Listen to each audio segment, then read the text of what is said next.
camera.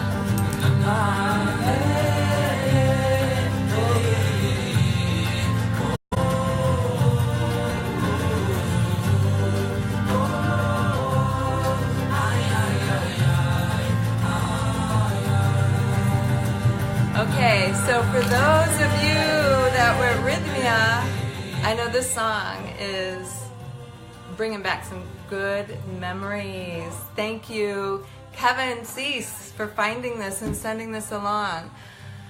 I can't get it out of my head. I love it, obviously. I think I need to use it in my journey dance. Anyway, welcome to my kitchen. It is Friday, and for those of you who don't know me, I'm Denise Costello, and I co-own Chrysalis Meditation Center in Winchester, Massachusetts. Chilly today, but very bright and beautiful and good. And I tune in on Fridays. Friday afternoons, I call them my sitch in the kitchen.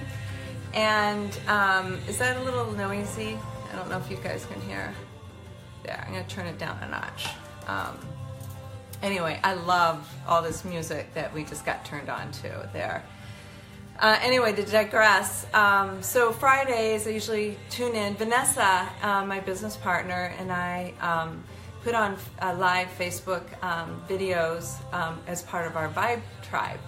And we're trying to cultivate, this peace practice of meditation and, the different tools that help you to, be the best version of yourself so you can kind of be in tap with your soul and your heart, and so you can shine, to all the people around you and feel amazing, right?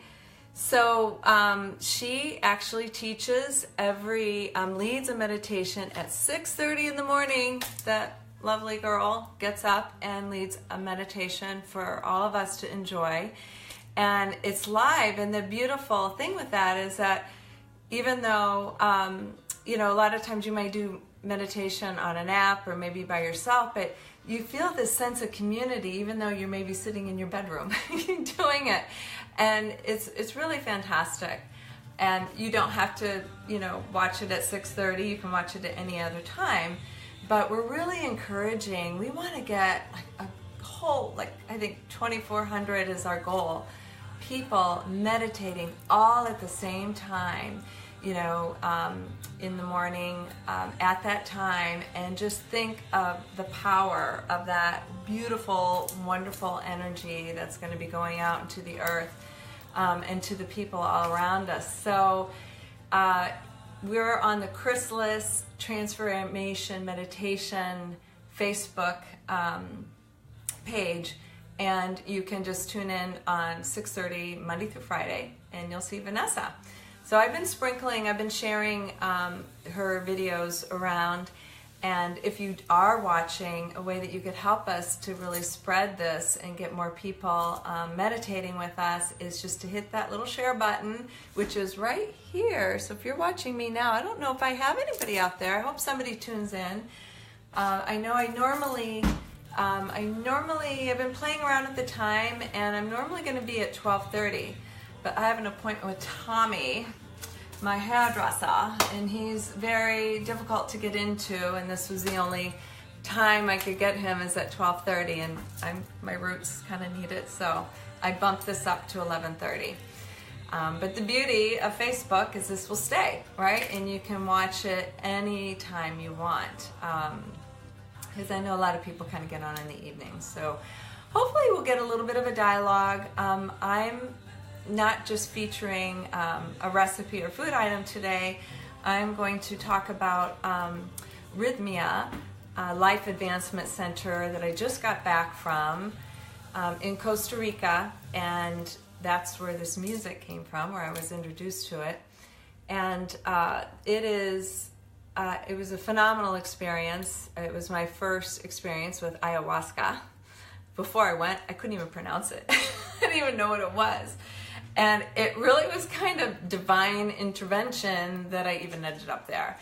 It all started with Kyle Cease, and actually it started with my friend Heather Podeska. So hi Heather out there, it's all because of you. And I believe, divine intervention. I'm going to just switch the song because I have another one I really want to hear that I'd like you guys to hear. Anyway, we went to Kripalu to listen to Kyle Cease. And if you guys don't know him, he is so inspirational. He's got a book out, which is, I hope I screw this up. And he was a stand-up comedian, and he is actually, you know, walking, talking example of what happens when you go down deep and you live with your heart, you know, and you live with your passion of what you want to do. And he left a fully, you know, oiled, doing at the top of his game in the Comedy Central, doing fantastic, and started this transformational talks, and combined with his a little bit of comedy. He's hilarious. He's very, I love him because he's very warm and genuine, and he's so enthusiastic. You get so excited and pumped up just listening to him, and he gives you real practical things that you can do.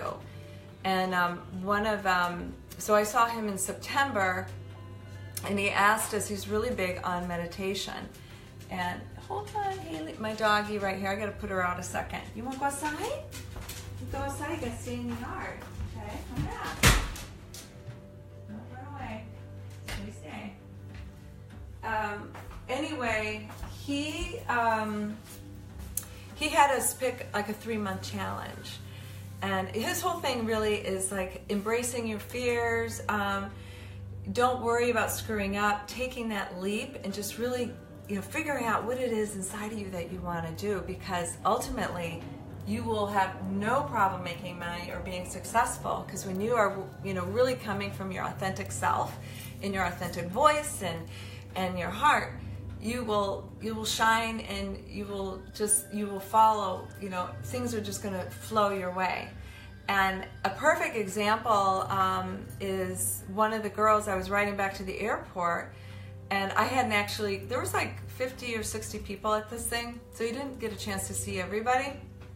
And I was asking her, you know, so what brought you here? And it was, you know, Kyle. And she had major changes in her life just by meditating an hour a day, because he's really big on meditation, and he had us commit to trying to meditate for an hour a day for 90 days. And so she committed to that, as well as doing something creative for an hour each day. And creative could be, she said, for writing or music or anything. But and he really is a proponent of really tapping into our creativity, or like finding those spaces that you can get into that, because that's when everything explodes. That's when things happen, and you really start to run with stuff. I'm watching my dog so she doesn't, Haley, my lover. Anyway, she kind of worked in a technical business, and she said it was really hard, and she said all of a sudden things were just really flowing with her, and her boss had pulled her aside and said, I don't know what you're doing, but you're killing it, and you're doing really great, and I'm really proud of you. And she goes, I know, everything is just coming easy. And it was because she was in her zone. She was like working from her authentic self. And so it's fabulous, because so I'm at this thing with Kyle, and I hear that he's going to be in Costa Rica doing a talk there. And, you know, I thought, oh, fabulous, because there's all kinds of tools that we can use, you know, to kind of, you know, get inside and you know, kind of find that voice. And I thought, what a wonderful way to do that at a beautiful resort where you have food that's, you know, vibrant, plant-based foods that, you know, nourish your body. You get massages, you're doing yoga, you're in beautiful Costa Rica, you know, at the sun, and they even give you colonics. You get like 3 colonics, which I had never done before, and oh my gosh, I can't believe how much shit I still had in my body. Oh my goodness, you know, it just keeps coming out. And it didn't hurt, it just sounds kind of nasty. Anyway, excuse me, I'm gonna call my doggy in. Haley, come outside, treat. What's your treat? Yeah, it's a good girl. It's a good girl. Sorry about that. Hold on. Gotta give her a little carrot cake. So anyway, so I was like, I want to do this, and my sister and my cousin, they were kind of going through some life transitions, and I thought, hey, this would be a really great way to do this. I thought they would just really benefit from Kyle and what he had to offer, and it'd be great to be together with your sissy and your cousin, and here you go. So when I'm calling to sign up, I didn't know anything about Rthymia. I didn't know anything about ayahuasca. Like I said, I couldn't even pronounce it. I was like, ayahuasca? What is this thing? Because the way it's spelled sounds very different than the way you say it. So anyway, when I'm calling, they're like, oh, and there's this plant tea ceremony in the evenings that you can go to. And I'm like, oh, great, I like tea. So what is this? What is this tea? What is this stuff? And they said, well, it's ayahuasca. It's a plant medicine. And I'm like, oh, okay. And she was explaining a little bit more about it. I'm like, okay, that sounds good. I'm game. And then I started to kind of, read about it a little bit, or I would mention it to people, and they're like, oh, wow, that's like this psychotropic stuff, and you got to be careful with that, and you can have some bad reactions. And there was kind of I was getting a lot of weird different messages about it. And there you go. So I was like, you know what, I feel like I'm being pulled in this direction. I'm gonna do this. I can choose to do the ceremony or not. And the more I was like reading about it, I thought this looks pretty interesting. And so when we got there, Jerry told his story, which I was looking at some of the videos about him, and it was really remarkable, the miracle that happened to him. And I'm going to attach a link about his story. There's a really great video. I'm not going to go into the whole thing, but basically what ayahuasca does is it really can take you into your subconscious. So you can take you have medications for your body or healing things, which ayahuasca does. It actually can help heal your body as well, but it's just on a different level. And it's a very sacred, powerful plant, and it's a female plant. It's actually the drink, the tea that we have is made up of two plants. There's one of them, it's a leaf, and it's, I forget the name of it. I think it starts with a C, but that's the little bit of the, let me see, chacuna. I'm probably pronouncing that wrong. But the chacuna, and then that's a leaf, and that has a little bit of the psychotropic pieces of it. And then there's the ayahuasca part, which is actually a vine, and it's a female plant. And so you'll see things that say mother ayahuasca, or Jerry, the founder, talks to Mrs. Moon. The ayahuasca, visions brought him speaking. The moon was like speaking to him, Mrs. Moon. So it's a female plant. She's very, very loving and wants the best for all of us, wants us to all, get back to our hearts and get back to our souls. And that's the whole piece of this, is it helps you to connect to your soul. It's in that level of healing and care. It's a spiritual, emotional, physical, psychological healing, kind of any of those things, that you need. But it's powerful, and it's not easy, because you really need to be ready for it, because it's going to show you things of your subconscious, or maybe things that happen to you that could be painful, and you need to be in a space where you know that you can, that vision is not going to go away. You're going to be shown that it's not going to go away. But also you need to be in a place that you know that you can work, you can forgive and love and work through that. That you have a spiritual practice in place. This is a tool. The ayahuasca is a tool, along with yoga and meditation and tapping and tantra, emotional freedom technique, or even the breath work that we learned is transformational breath work. And that was amazing, how you could get a lot of the same effects.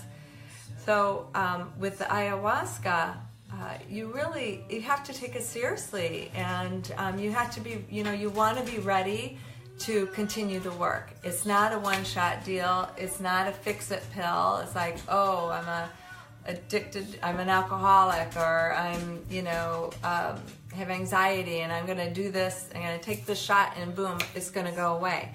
That's not the way it is. I mean, she's there to help you and to take you, kind of bring you along, but you've got to do some work too. You got to continue. Mainly the best thing is just establishing your own personal practice, and I think a morning practice is, the way to go. So you get into the zone, so you're doing these things that help you to go within and connect. So anyway, so we go, and some people, I think the majority of the people had never done ayahuasca. Oh, somebody's here. I gotta put my glasses on so I can. Oh, hi, Reeve. Good to see you. Congratulations. You are now official massage therapist. Woo, woo, woo. She gave me a most amazing massage, by the way, you guys. Reeve lives here in Winchester, and she does Reiki along with the massage. And so I'm definitely coming to you because I need to keep going. I keep the energy flowing. It's all about energy, baby. Flowing that energy all around. I have so much energy, as you can tell, coming back from here, because it's just amazing. That's the beauty of Rthymia. You think of different vacations that you go on. I know I'm digressing a little bit or getting off subject, but it's all kind of the same thing. But you go on a vacation, and it's kind of like life too, right? You're getting into certain habits of, maybe drinking or smoking or staying up too late or watching junky TV, not taking the time for prayer or whatever, and you're like tired and sluggish, and you're eating crappy food, and life is kind of hard. It's just not so great. And so even like think of the vacations that maybe you go on, and you're eating a lot, you're drinking and blah, blah, blah, and you come home and you feel like, you need a vacation from your vacation. You're tired and this and that. Well, the Rthymia vacation is like amazing, because you get a picture. You get a snapshot of what it's like, how your body's going to feel, how your emotions, like how you feel inside, and you're going to have time to connect, with yourself and your heart, because you're eating great food, you're doing yoga, you're doing all of these things that kind of break up, the energy and get the energy flowing. You're getting rid of things that don't serve you right, and you get a snapshot of what it's like if you did these practices all the time, of what your life could be like. And then the people that are around you, everybody that was around us was just like so loving and happy. I mean, in the beginning, everybody was kind of the same. And then by the end of the weekend, it was just like you had this wonderful community of like light workers and people that were just shining. So can you imagine if all of us, or if the majority of our population just practiced some of these practices and brought that shine, took care of themselves, really took care of themselves and allowed themselves to really be who they are meant to be, and do. So I love that fact, like you get a little snapshot of what it's like. So anyway, just to get back about the ayahuasca, because that, like I said, it's one of the tools. So when we're there, like I said, we're able to do the colonics, the massage, eating right, yoga, and everything. And we did 4 days of the ayahuasca ceremonies.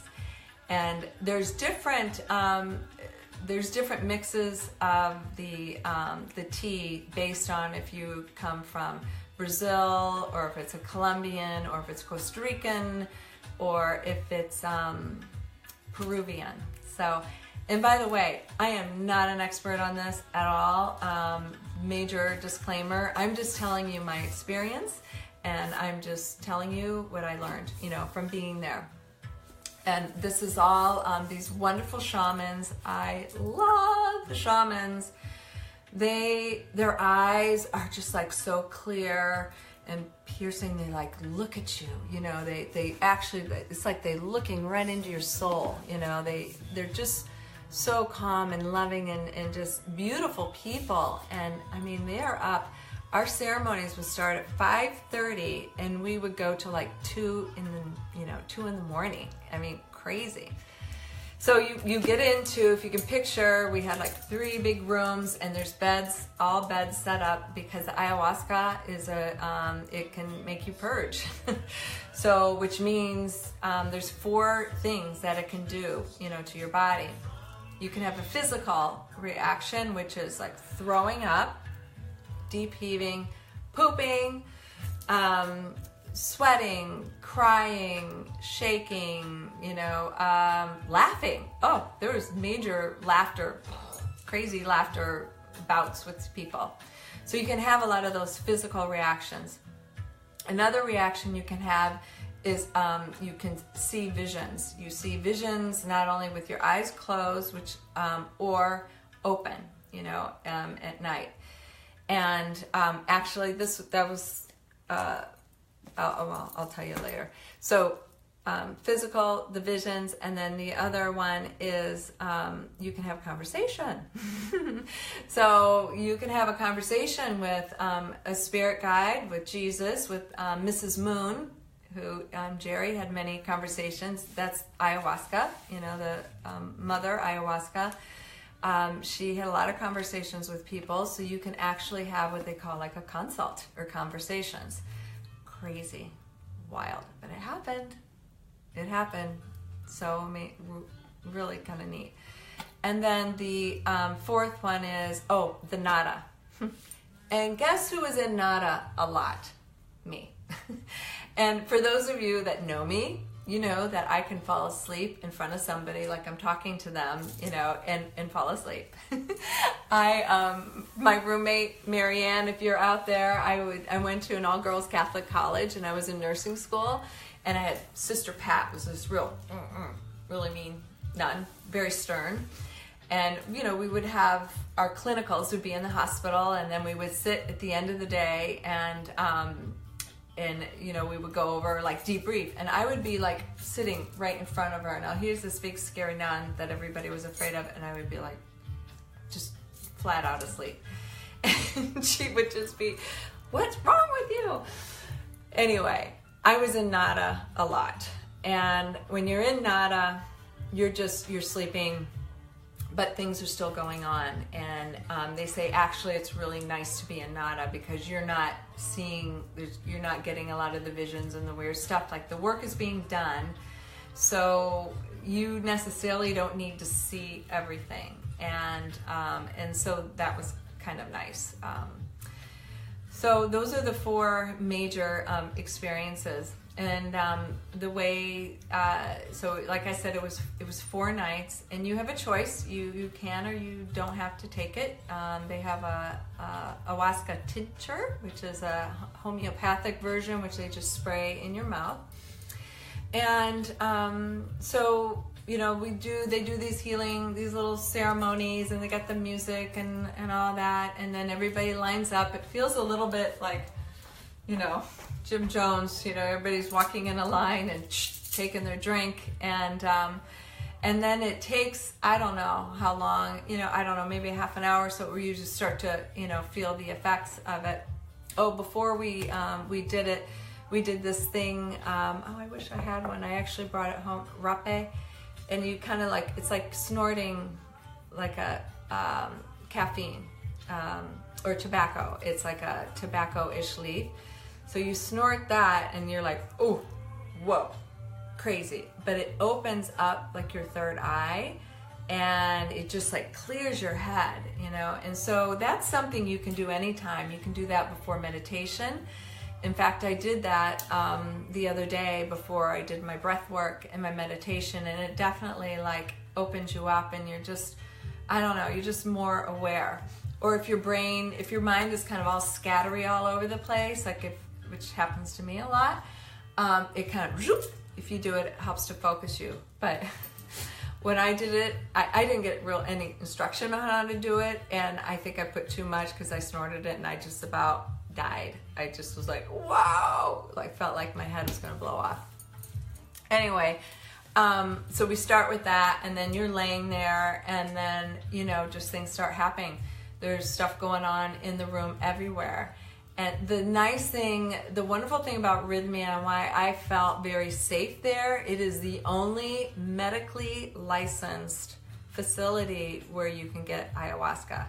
So they have nurses there, they have doctors there, they have all these shamans around helping you out.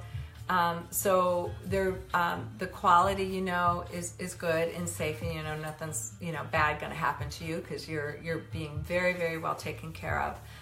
The people there are wonderful.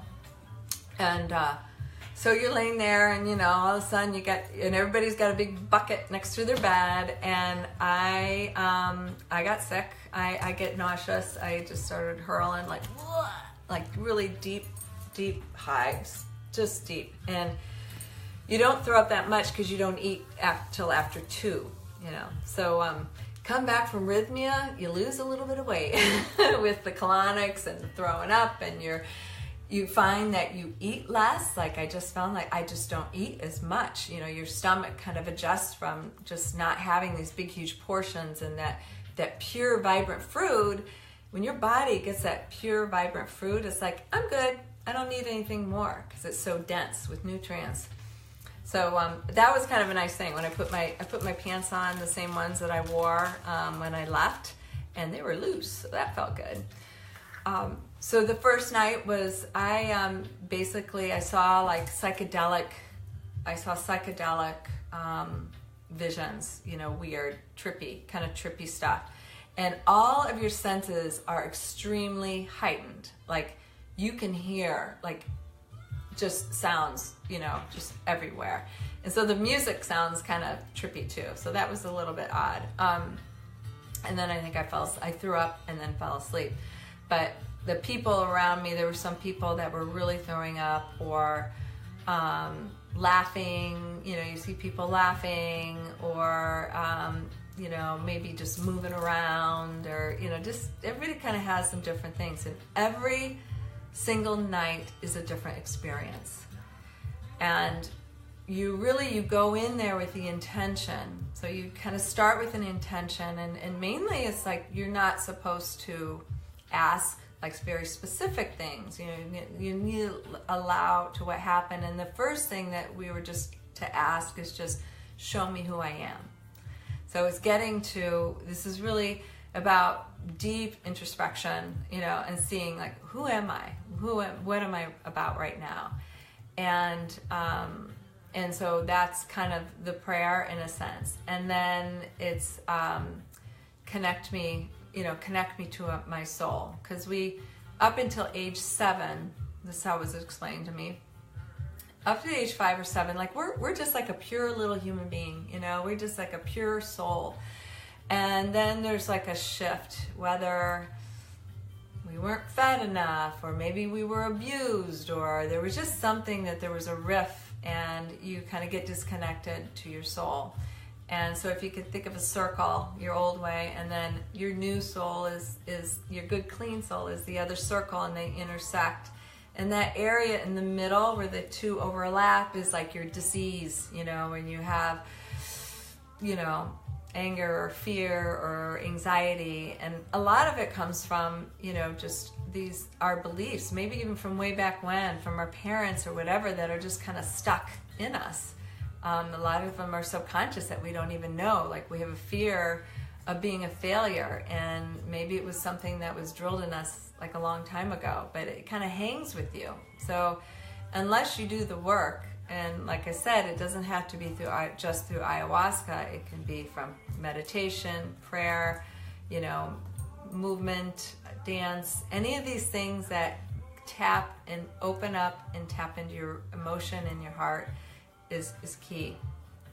One of the gals, so in addition to the ayahuasca ceremonies, we had presentations by Kyle, and we also had presentations that was Michael Beckwith's presentation called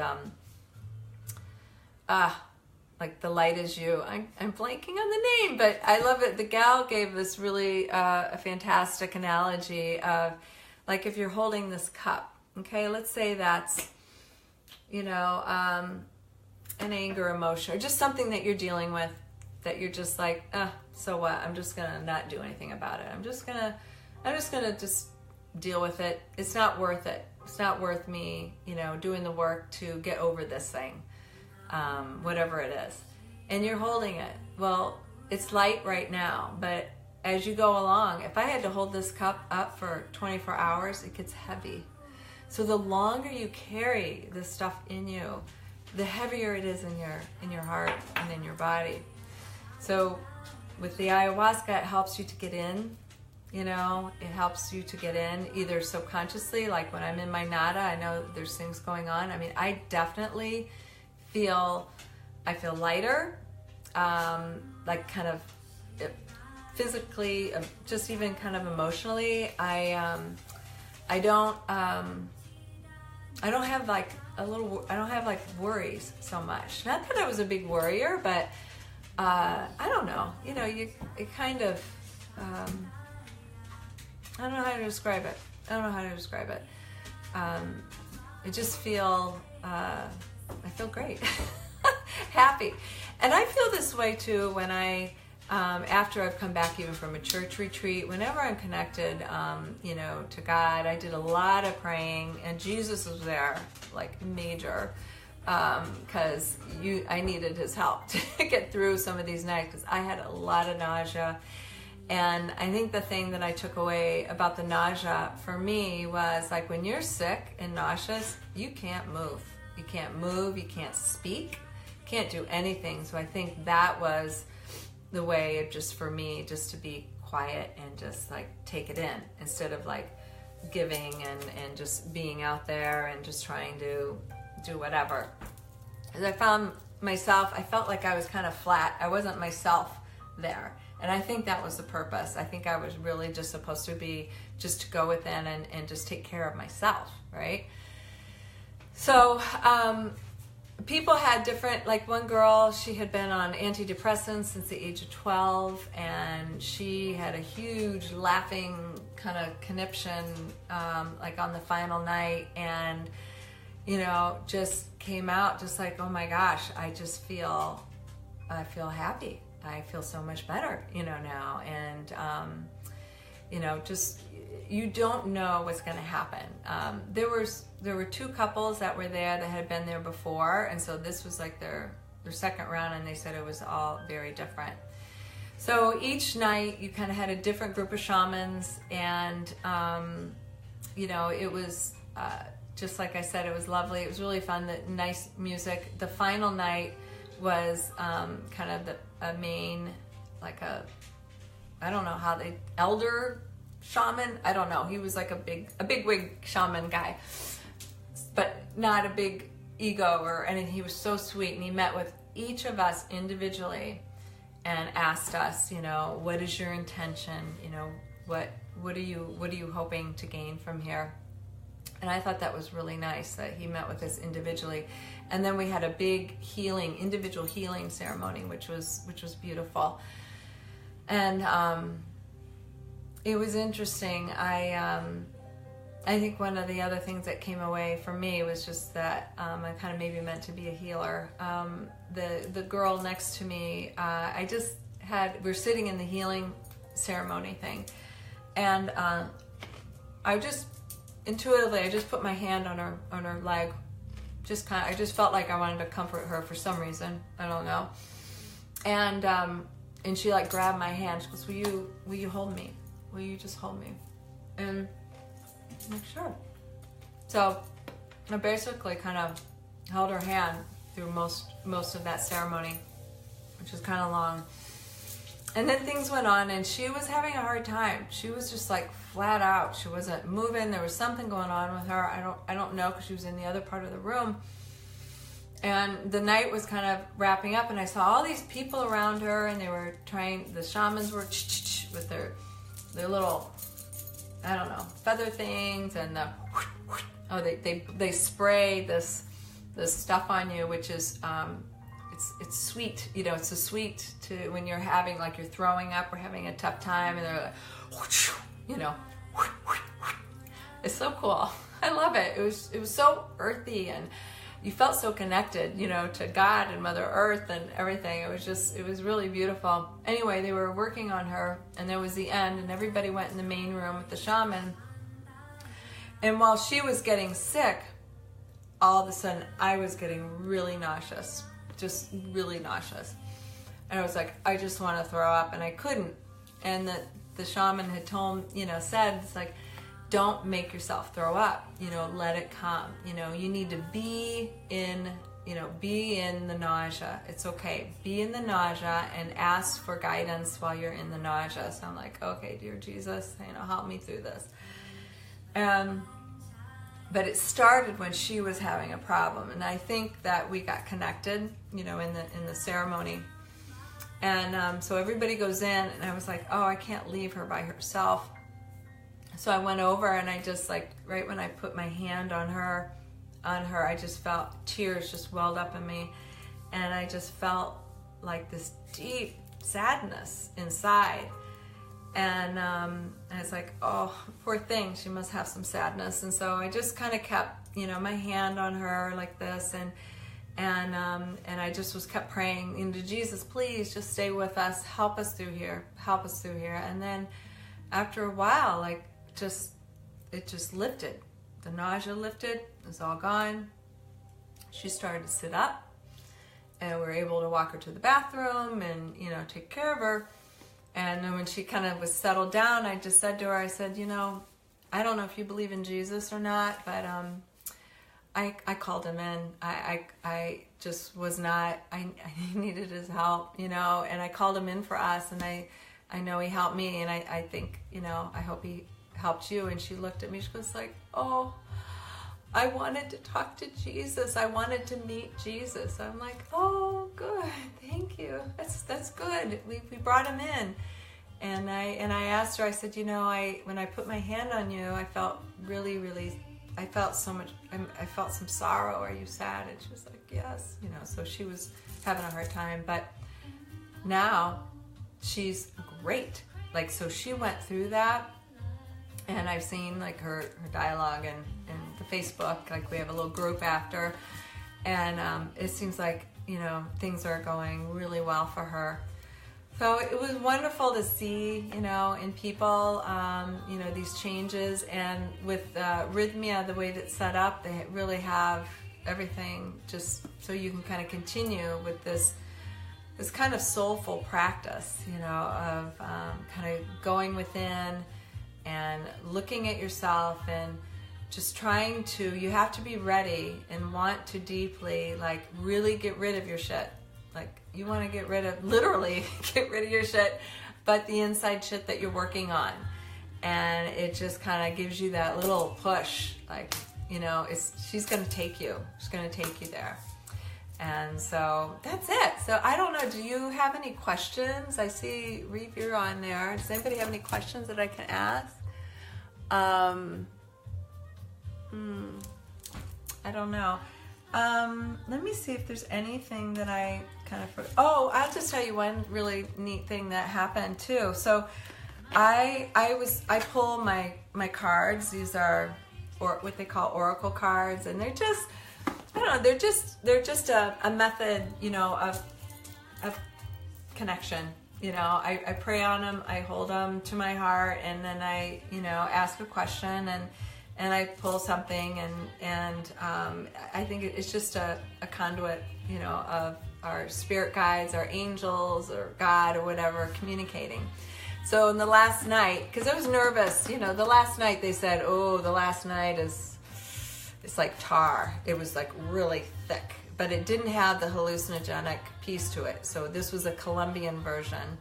the first night was Brazilian, I believe. The second night was Costa Rican, and the third night was Peruvian. I might have gotten them mixed up. The third night was really neat. It was all the female shamans led that night, and that was really cool because they sang, with their voices, and it was just beautiful. It was just really beautiful.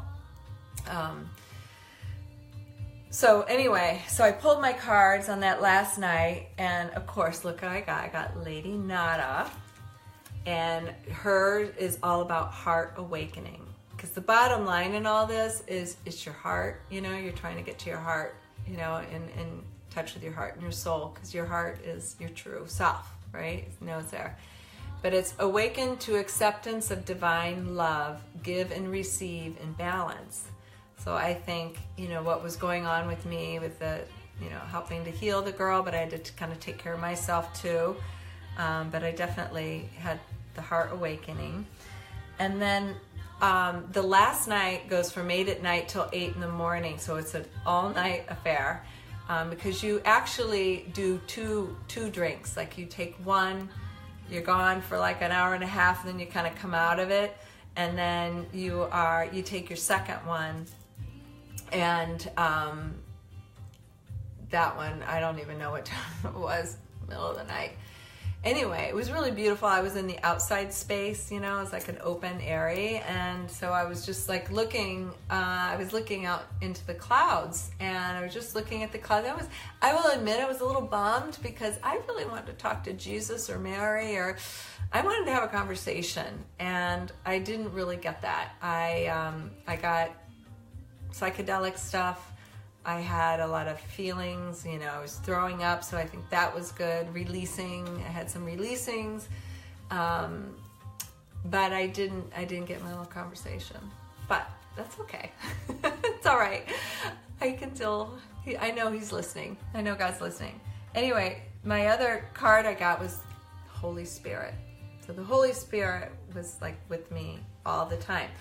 And inside the hand here is like this little geometric sign. And when I was looking in the clouds, I could see these, they were like white lined, just like that. They weren't just the outlining of the cloud. There was definite like little drawings in there. And I didn't know it until I was putting my cards away and I was looking. I'm like, oh my gosh, that was the same sign, So I think that was the Holy Spirit saying, I gotcha, babe. You're okay. So that was cool. And then my third card I pulled was Jesus. So I love, I thought that was really neat that all three of those cards seemed so appropriate, for that night, which was really nice. Something popped into my head that I had forgotten. Some people got what they call psychic surgery, where they will they'll feel a little numb on the roof of their mouth, and they will actually get a physical healing, like a physical surgery. Like they may feel some pressure or something in the back of their head, or something. Like my cousin was needing help with her knees. She's had knee surgery, and she saw like these things wrapping all around her knees. So that's another thing that can happen. So some people, got that. That was pretty neat. And then outside of the ayahuasca, so those would be the ceremonies at night. And then we were introduced to this other technique called transformational breathing. And they call it the breath of life. And it truly, I was like, I've done a lot of breath work, and, because some people had more results with the breathing than they did the ayahuasca. I'm like, how could breathing, do that? Well, it was really crazy, amazing. You're oxygenating your body from head to toe. And by way of when you breathe, your mouth is open, and you're breathing from down low, like in your belly.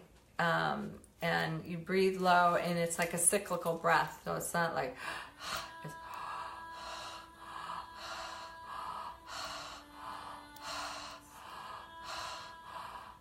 you keep breathing. And you're breathing for about an hour.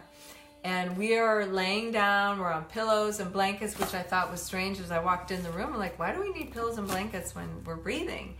But people were having the same kind of reaction. Somebody was like, they got taken down like a tunnel hole or a vision, you know, of like they saw ayahuasca, mother ayahuasca, you know, taking them down and like, are you ready for this? And or somebody was just like laughing, or your bodies are like convulsing and moving, and that's what happened to me. My legs were going like crazy, like you just feel tingly all over, but my legs were just uncontrollably, I mean, it wasn't me moving, I'm uncontrollably like moving, and my left knee, where I've had surgery and troubles, was just like going crazy. So the thing I love about that is that's a practice we can teach people, and that people could do. You could do in your own home. You know, you can do it for 10 minutes or an hour or whatever, and you don't have to take, you know, the plant medicine. So anyway, that is my story. If you guys have any, you know, further questions, like I'm not an expert, but if you want to just learn a little bit more about my experience, I'd be happy to talk to you. And because this is my kitchen and it's my cooking segment, these banana muffins were to die for. They're vegan, and they were made by this wonderful gal, Meg, who is just a shiner. Oh my gosh, this girl is a shiner. She's just like bright and so, you know, beautiful and energetic. I loved her energy and her food. No wonder she's so energetic, because her food was so good, and you feel great. You just feel so good.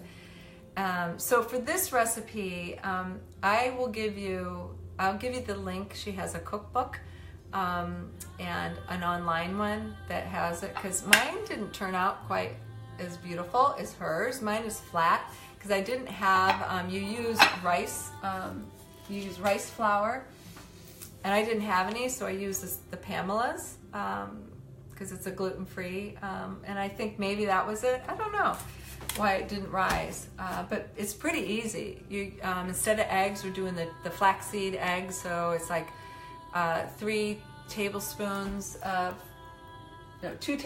flax to 6 of water. Mix that up. You have flour, sugar, baking powder, baking soda, a little oil, 2 bananas all mushed up, and bam. And this is such a great food because, you know, it's substantial, and it was great when I was nauseous, because, you know, I just wanted just a little something in my stomach of substance, and I just ate a lot of pineapple and watermelon and all of that. So that's it. I think I'm going to sign off. You're probably tired of listening to me, but I would love to answer any questions, anything further. I will give you the information about this recipe. Come back and join me next Friday. I'm going to be routinely on at 12:30, unless, you know, there's some reason I have an appointment or something and I have to change it, but I'll let you know through Facebook. And remember to check us out at 6:30. We'd love to have a big collective meditation going with everybody.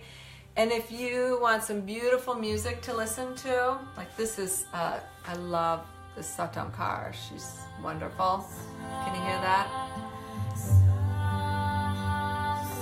A lot of this style of music, there's like, it's like little chants to it. So this is just repetitive over and over again.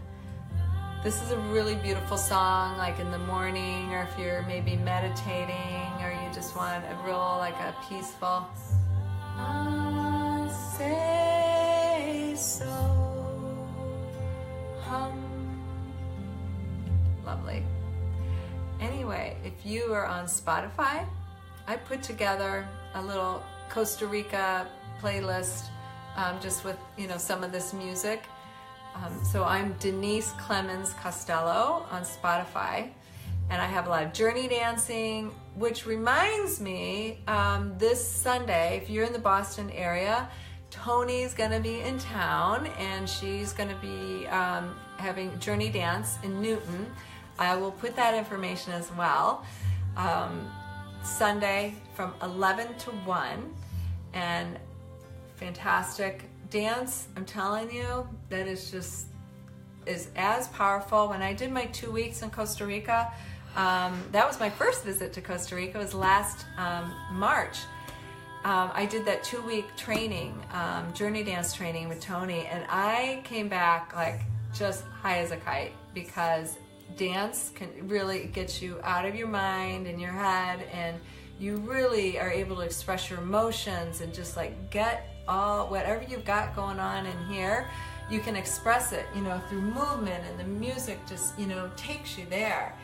And it's just a very transformative practice. So the cool thing is if any of you are looking for a little vacation, more of a purposeful vacation, I think that's what I look at, like Rthymia, or now I'm like, I can't just go on a vacation and just blob out, on a beach. Like I want to be able to have some kind of a spiritual growth, or some kind of, personal growth with that.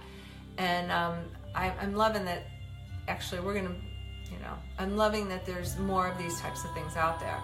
So Tony is doing a 2-week training in this beautiful area in Mexico, but the first week you can just go as just a regular retreat.